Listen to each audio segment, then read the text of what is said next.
My chapter is on Nursi's understanding, Said Nursi's understanding of angels. So actually, I just realized now, looking at the slide, that I should have done that thing where you fade in one line by one line, as I'm going through the notes. But never mind, you can see everything that's coming already.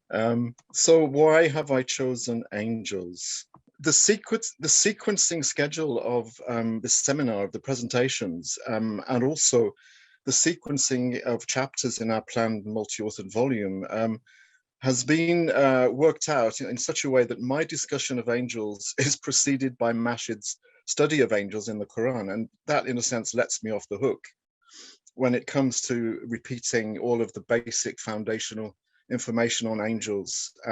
It allows me to dispense with the repetitious, and it allows me to launch more or less directly into the distinctly Nursian take on angels, which colors my own conceptualization of this somewhat elusive and enigmatic subject. So why my interest in angels? Well, if we accept the traditional list of principles in which investigative belief is mandatory, the Aqidah lists, belief in angels comes directly after belief in God's unity and oneness, and that's how it is also presented in the Quran.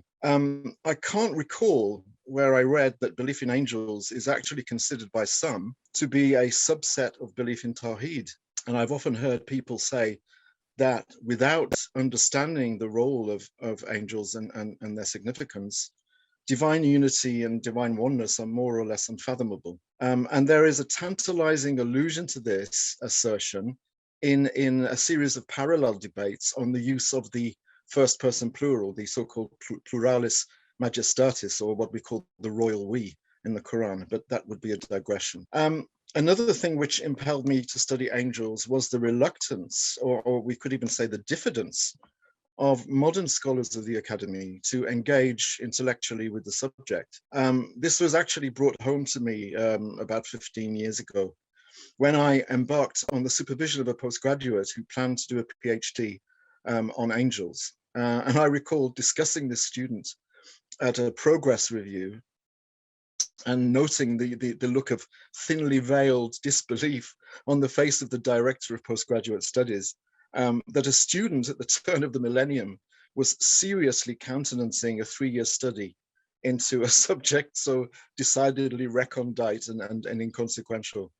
And there seemed to be a sense of distinct embarrassment in the air, a sense of puzzlement at the idea that such a subject could actually, with all seriousness, be treated discursively. And of course, it wasn't always like this. If you turn the clock back 500 years in Europe, you would encounter, well, and further afield, you would encounter a universe that was actually filled to the brim with non-rational things such as angels. Angels, it was believed, were everywhere, and lives were lived out with a distinctly unapologetic and unabashed cognizance of the importance of the unseen. This was as true in the Muslim world as it was of Christian Europe. But with the upheavals and the revolutions of the past 5 centuries, there's a whole litany of woes, the Reformation, the voyages of discovery, the Industrial Revolution, the Scientific Revolution, the Enlightenment, and of course, the concomitant rise of materialism, naturalism, and all of their offshoots. The universe became, over time, secularized, and angels, along with numerous other non-rational truths and propositions, disappeared. The pre-modern universe, on the other hand, was one in which the realities of the unseen realm, the malakut, were discussed with the same seriousness of intent as the realities of the mulk, of the seen world. And in fact, mulk and malakut, as their structures suggest, were seen as the same, as two sides of the same coin. By the turn of the 20th century, however, the existence of the malakut and all that pertains to it was now subjected to increasingly serious and disparaging naturalistic scrutiny, as more and more souls made what the Quran calls ikhlad bil ard, this inclination towards the earth, or in other words, towards the material, towards nature, towards corporeality, towards the profane. So why my interest in Nursi's angelology? That which gave impetus to much of Nursi's discourse was the spread of naturalism, atheistic materialism, particularly as it pertains to the new Turkish Republic post-1923. And the first major section of the Risale-i Nur, that's his magnum opus, the first major section that he wrote was his treatise on the hereafter, written allegedly after certain new Republicans had professed their disbelief in bodily resurrection. Now, Nursi was not shy of engaging with difficult, controversial subjects. And just as he was singularly appalled by this growing skepticism concerning physical resurrection, he was similarly dismayed by the inability, or maybe we should say the unwillingness, of modern Muslims, particularly those who have been captured by secularism and scientism, to treat angels as anything more than a quaint, quirky curio, if you wish. So if we're talking about relevance, why I think angels are relevant, this would be my first assertion. And that is the inability or the unwillingness to engage with angels as a serious discourse, or the tendency that some believers have to explain angels away by positing them as a collective metaphor for vague, amorphous things such as forces. And this mindset really hasn't changed in the past 100 years. And it's the same scientifically oriented mindset that interprets things such as jinn, for example, as microbes or bacteria. This need to dress the inhabitants of the Malakuti realm in what are very obviously the clothes of modernity and contemporary science really does signal for me the secular capture of the modern Muslim. It was true of the secular and the secularizing Muslims of post-Ottoman Turkey, and it is still true of many Muslims today, particularly those who are enamored of all things science and scientific, and who still use the Quran and Islam in order to validate science. So one issue which would be of considerable significance pastorally, when it comes to counseling modern Muslims, is this issue of scientism. And this tendency that we have, unfortunately, of explaining away the non-rational by forcing it to accord with the dictates of science. I realize that I'm probably starting to approach the time limit, or maybe not. What does Nursi say about angels that makes the study of his angelology not only interesting, but to my mind, crucial? Well, angels exist, Nursi says, because the existence of God necessitates, in consequence, the existence of conscious worship. Nursi's argumentation is disarmingly simple and appealing. Since the earth is full of conscious beings who fulfill the role of conscious worship, the heavens too, he says, must similarly be populated by conscious beings. And as we know, according to the hidden treasure hadith, the whole of the cosmos is created in order that the creator be known, loved, and worshipped. The book of creation was written in order to be deliberated upon. Deliberation requires consciousness and intellection, and thus there can be nowhere in the universe that is devoid of beings who are able to read God's words. Thus, the nature of the cosmos itself demands the existence of beings who are able to appreciate the cosmos. Now, Nursi says, excuse me, the physical reach of humans and jinn is limited because they're confined to the sublunar realm. And so he says there must be a limitless number of other conscious entities throughout the cosmos who are created in order to permeate the whole of the universe with worshipfulness. The duty of angels then, first and foremost, is conscious worship, and they are deemed to be truly ubiquitous. Now, a point to note here, which I've only just realized, is that Nursi's foray into argumentation draws at the beginning a demarcation line between the sublunar realm and what he calls the heavens. And by the heavens, I assume he means outer space. And one of the reasons he makes this demarcation is to show that other worlds, stars, planets, and so on, cannot be without conscious entities. one might be forgiven with a cursory reading for thinking that Nursi is confining angels to the planets, the stars, the lower heavens and outer space. But of course, this is not the case. In other places in his treatise, the 29th word, which is on the spirit and angels, he acknowledges that it's not just the heavens, which is the domain of angels, and that angels are actually absolutely ubiquitous, populating every last atom of the created universe. In other words, wherever there is creation, there are angels. So almost at once in this proposition, namely the fact that the cosmos is populated by conscious worship and conscious worshippers, we can see a way for our pastoral theologian, our soul healer, our shepherd, to be able to reassure his or her flock that consciousness is comprehensive and all-pervasive. And where there is consciousness, there must be meaning. And where there is meaning, there must be purpose. So already we see that our pastoral theologue is able to counsel anyone gripped by feelings of meaninglessness and despair, that there is nothing in the universe without meaning or without purpose, and that both meaning and purpose betoken a wise and just creator.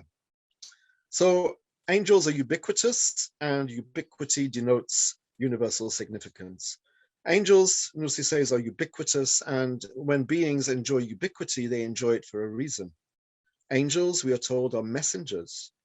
And as Mashid will have shown in her Quranic typology and her Izutzian analysis, angels bear or carry the commands, the amr of God. So the notion of ubiquitous messengers implies the reality of ubiquitous messages. However, this is something that we might have already understood from the Quran without any reference to angels. For does the Quran not tell us that the universe is full of signs, ayat, which betoken the divine?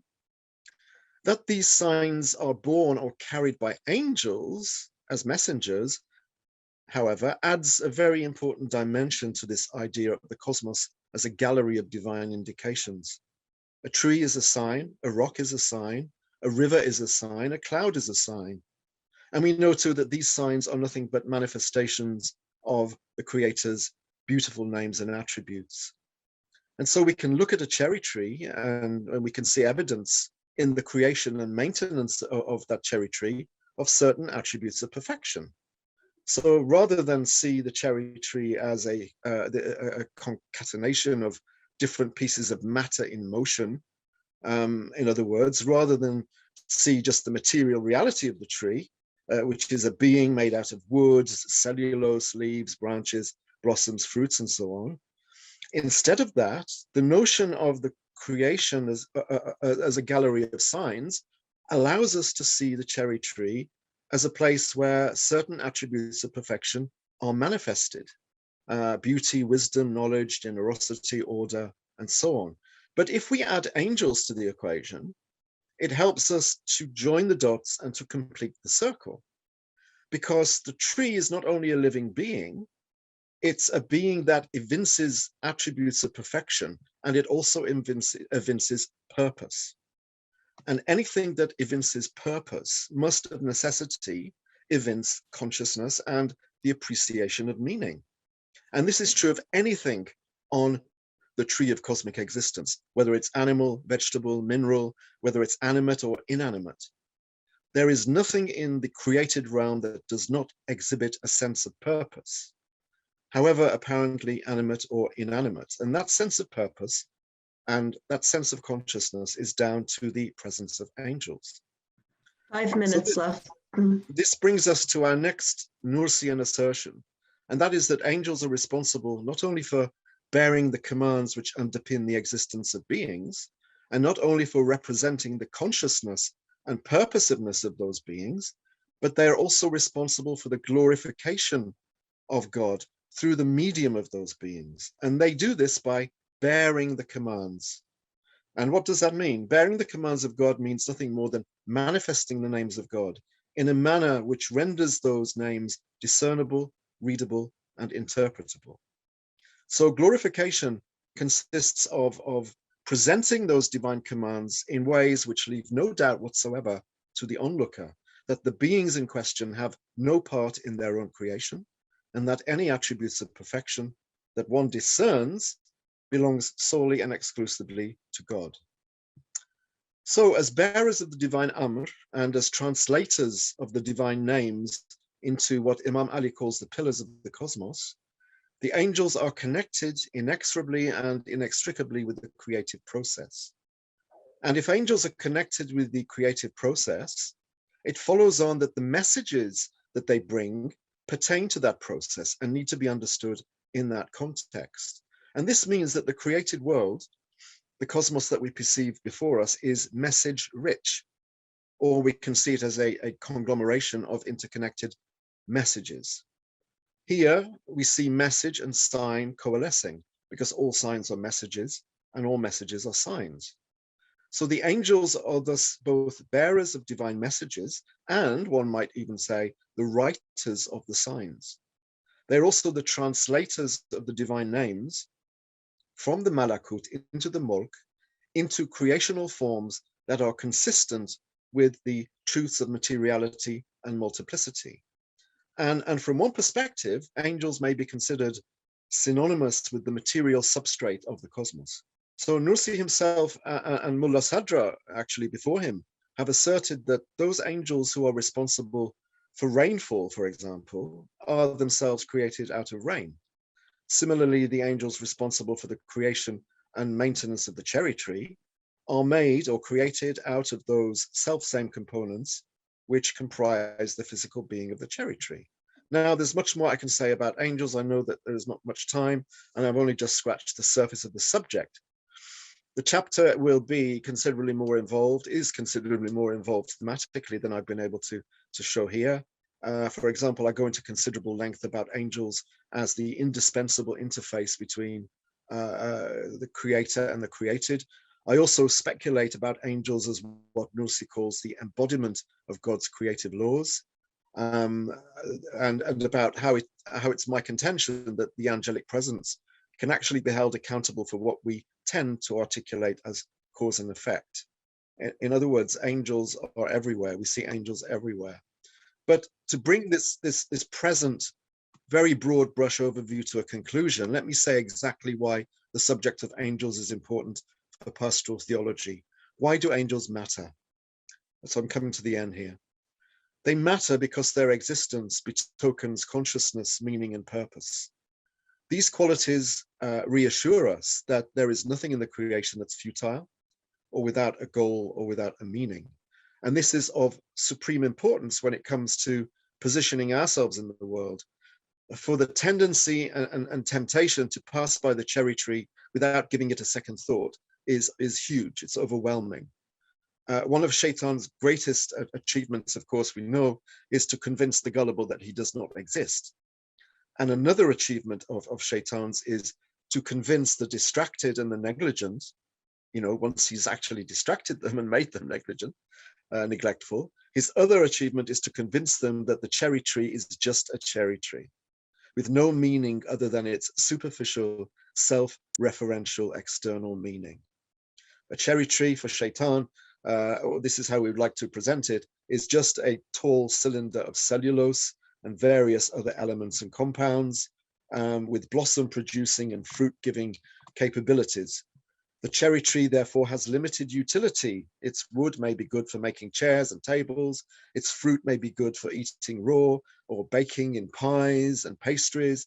But apart from that superficial utility, the cherry tree doesn't mean anything at all.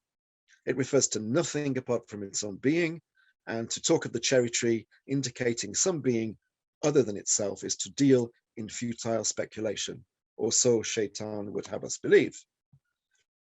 For the theologue, of course, the cherry tree is a manifestation par excellence of numerous attributes of perfection, which make sense only if they are predicated of an omniscient, omnipotent, omnipresent, pre-eternal, post-eternal creator. So to read the beauty, wisdom, and order of the creator in the creator's handicraft is to see the creator in all things. It is to make living and vibrant the divine declaration, فَإِنِّي قَرِيب, indeed I am near. God is he of whom the Quran says, كُلُّ يَوْمٍ هُوَ فِي شَأْنٍ. At every moment he is in some manifestation or other. For wherever you look, there is the face of God, Wajhullah. And your face, of course, is what you're known by, and the face of Allah is what He is known by. So to realize that the universe is filled with and message rich with angels is to see all of the divine names being manifested with order and purpose in all things, inexorably and with express meaning and purpose. To realize that the angels are everywhere on a pastoral level is to understand that there are messages everywhere. It's to understand that there is no neutral ground in creation. We say, Kullul ard masjidullah, the whole of the earth is the place of prostration for the worship of God. The ard here means the earth, or in fact, creation or matter itself. There is no dark point in creation. There is no vacuum, no place that is empty or devoid of divine presence, manifestation, or attention. The ubiquity of angels leaves no one in any doubt that there is nowhere, no place, no space, no area, no part, no section of the created realm that does not speak to us of God in some way. In other words, and to finish, the existence of angels ensures that we see the universe as meaningful in every sense of the word, and that nothing, not even a single atom, is futile or without purpose. Every atom in the created realm points to the sacred. Everything is imbued with reflected sacrality. For the universe is a meaningful mirror. If you wish, you could call it a talking mirror, a speaking book, an audio book, one that speaks endlessly about its author and his infinite attributes of perfection. So they thought, along with Nietzsche, that God was dead, but the angels declare him to be Al-Hayyul Qayyum, and forever at our disposal, forever ready to hear us and to answer. No greater reassurance could we have than that which is afforded to us by the existence of angels. Thank you very much. Thank you, Colin. That was wonderful. So we have about 12, 13 minutes now for questions. I see two hands raised. Bilal raised his hand first, and then we'll go on to Yasmin. Bilal. Thank you for that. That was awesome. Really appreciated that. My question is just really like it is centered on when angels come in the form of like the as like as a human form, as in the famous like narration when the angel came in, and he came in, the end result was to teach you your religion. What is that a message? Is that a creation of sorts of, can that be a, because I see it as a pastoral moment, is that a pastoral kind of like message that this angel coming in human form is a teaching of how the religion should be thought of, or what are the foundations of the religion? Like, why was it necessary for the angel to come in a human form in that situation, fulfilling his role as messengership? Or why do angels come in human forms? Is that what you're asking, basically? Yeah, basically. For us to understand, I mean, the problem that people had, the disbelievers had, was, why don't you send angels? Why do you send a man? But if they'd sent angels as angels are in and of themselves, no one would have been able to discern them or understand them. So they come in forms that we can understand. So they come to us. I mean, you are this big conglomeration of atoms and neutrons and protons and flesh and muscle and all of this, and that's all mediated by angels. But there is an angelic presence in your being, because you are a collection of Allah's amr. You are a collection of Allah's kun fayakun, multiplied, beyond computation. So the angels are mediating. It's a bit like, why are angels necessary for us? It's a bit like, if you look at the sun directly, and I've used this analogy before, you can't see the sun, but if you put a filter on your glasses or on your telescope or on your binoculars, then you can see it. We need angels because we can't see God directly. But you don't say that the sun needs the filter. We need the filter. So God doesn't need angels, we need them. We need a mediating substrate. We need a mediating, we need something between us and Allah. In fact, there is nothing, but from our point of view, there is. So things appear to us in forms that we can digest, including angels in the forms of, sometimes, not always in the forms of human beings, but sometimes in the form of human beings. But everywhere is full of angels. I mean, it sounds on the surface, rather strange, but if we get away from the idea of angels as fat little cherubs with wings that you see on birthday cards, or on Valentine's Day, then maybe we can understand that, angels are a serious business. Okay, I see that Yasmin has her hand up as well. Yeah, carry on. Thank you very much for your presentation. I just wanted to ask, when towards the end of your presentation, you were talking about the cherry tree and how it all works with the angel as the mediator, and you talked about the verse فَإِنِّي غَرِيبٌ and Yes. how it's all interconnected. I was wondering, how does that connect with the principle of Wahdat al-Wujud? And also, the second thing I wanted to ask was just in what you were answering just now, answering Bilal. You said that there is a sort of like a hijab between us and God, but that's because we can't see God, because we need that thing because we're limited. Yes. How does, but then like in a lot of Sufi poems, it keeps talking about removing that hijab. So how does that work? Thank you. I think it's because it's not removing the hijab of angels, it's removing the hijabs of neglect, and then the different hijabs, which there are supposed to be 70,000 veils of darkness, 70,000 veils of light. These are veils of multiplicity, veils of materiality, veils of corporeality, veils of neglect, veils of misunderstanding. It's those kind of veils that we have to remove. We don't remove the veil that is the angelic presence. That's not possible because they are an inextricable part of the creation. So I don't think it's referring to that particular veil. As for Wahdat al-Wujud, it's far too complex for me to give an answer that will appear very glib if I give a quick answer. So it's not really an issue of Wahdat al-Wujud here, but I can understand why you asked the question. Thank you, Colin. I see Timothy had his hand up, and then Abdul Majid. Yeah, Timothy. Couple questions. Thank you so much. I'm wondering if Sayyid Nursi interprets the light verse with Allahu Nuru Samawati wal Ard, and the Mishkat and the Misbah and the olive tree and the star. Does he see all of those, that intermediation? That is, that God's light doesn't just come to the world directly, it comes through the mediation of all of these factors. Does he read that as an angelic discourse, really a discourse about angelic intermediation?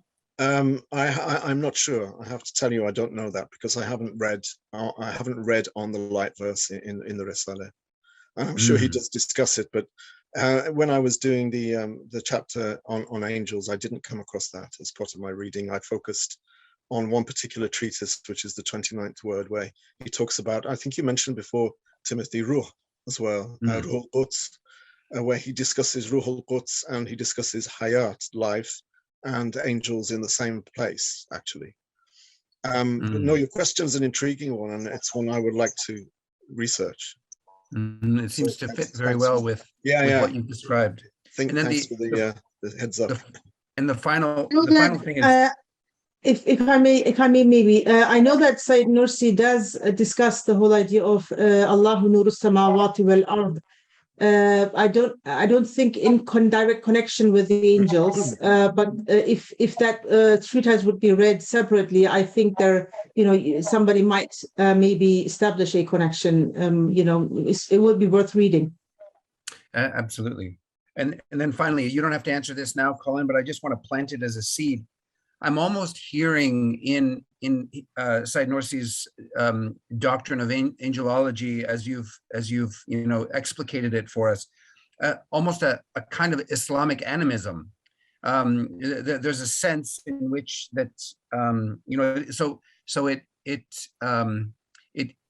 it seems to border even on almost shamanic kind of discourse, where everything is vibrantly alive. So if everything Yes. is an angel and everything is alive, then we're almost in a kind of theistic form of animism, animistic universe where everything is teeming with life and with light, and we're walking through a very different kind of landscape. I just want to plant that as a seed for maybe a future conversation. These seeds that get planted are very difficult to uproot once they're planted. Once they, they're as interesting and as deeply rooted as that seed, then everything for Sayyid Nursi is alive, definitely. He's got a very interesting. There's a very interesting saying that he has. If the earth were as big as an apple, it would be alive. It would be living. Sorry, as small as an apple. It would be a living creature. Make of that what you will. It's about scale, isn't it? So everything for him is alive. Absolutely. Can I just come in here? There's a part inside Nursi when he's feeling very lonely. This is the pastoral side. When he starts to realize that everything is actually alive, even stones are alive. So there's no need to feel lonely. They're speaking to you. They have a message to you. So there's nothing that's dead around there. Everything communicates. It's a very beautiful passage. Well, he uses the example of the wooden pole or stump that the Prophet ﷺ used to lean on, and that actually it voiced distress when the Prophet moved away from it, and he extrapolates from that to conclude that everything is possessed of a voice, everything is possessed of consciousness at some level. Although obviously, on the surface of things, we see things are inanimate, we see stones as inanimate, and we need to preserve those divisions between the animate and the inanimate, because they're very useful divisions. But at base, even those stones, I think the quantum guys would tell us that there are whirring, I don't know, protons and electrons and neutrons, if I'm mispronouncing these words or misspeaking. I have no scientific background, that's why. But everything is just whirring energy. In motion, and I think Nursi would have appreciated that, and he would have adduced that as evidence of the hayat which permeates everything, thanks to the angelic presence.